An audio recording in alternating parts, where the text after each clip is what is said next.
sales. I can learn something called about success and self-help and how to set goals. I didn't know any of that existed. So I started to become like a sponge on my own. So I was getting three education. I was getting one in the college classroom, so I was taking business classes this time, because that's where my interest was. And I was doing it, I was applying it every day in my business, and then I was literally seeking out information on my own. And that's when my business started to take off, started to do very well. And at a very young age, it was doing extremely well. Now, it wasn't all rose-colored, and you know, I made some decisions that led to some adversity that I had to overcome and learn some life lessons. But the fact was just that constant learning, and not just in the college classroom, way beyond. You know, way beyond. You get that MBA or PhD or whatever it is, which I don't have, but just keep learning all the time is just so important. That's the third takeaway of the story. Mind open, take action, continuously learn. Now, incidentally, some people do ask me, they say, well, Mike, a lot of people whose businesses start to take off when they're in college, they don't always finish their formal degree. You know, the Bill Gates and the Michael Dells of the world. I say, well, that's a nice club to be in. I mean, I don't have all those zeros, but that's not a bad club to be in. But yeah, that's me. I didn't finish my formal degree or anything like that. So, but if anyone ever asks me what my level of education is formally, I just say I'm close to an Ivy League grad. And look at me and say, I mean, you're close to an Ivy League grad. I said, well, my wife, she went to Cornell. I'm close to her. So that makes me close to an Ivy League grad.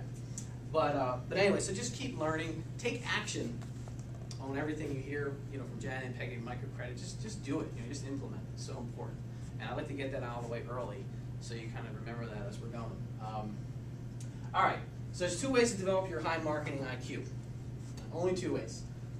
One is to keep learning. Two is to apply it. I mean, there might be some other ways, but as you apply it, see, what works for me in my own way, and to an extent, what works for Janet, what works for all of us, works for us in our own way.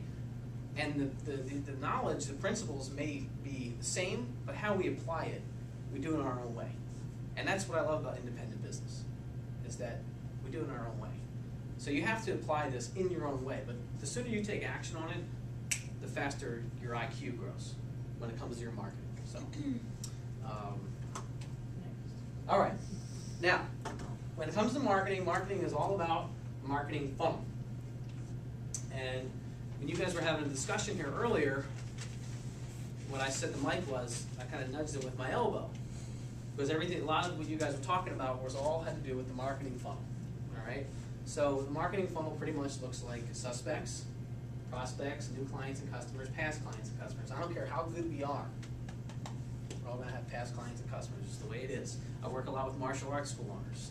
And I say, listen, man, I don't care if you're Bruce Lee or Chuck Norris. You're going to have past students that just can't make it to class anymore. It's just the way it is. We all have past clients and customers. But, you know, they still can be in the funnel. This is not the best pointer, so I'll stop using that. But they can still be in the funnel, all right? So everything that we're doing is with the goal of moving suspects to prospects, prospects and new clients and customers. And then obviously we want to keep the fence around our herd as much as possible so not too many people fall through this. And if they do, every business dynamic is a tad different, but there's ways to communicate with these people, magic words that we'll get to, that can get them to act and come back into the fold. Does that make sense? But the marketing funnel is something we're always working with.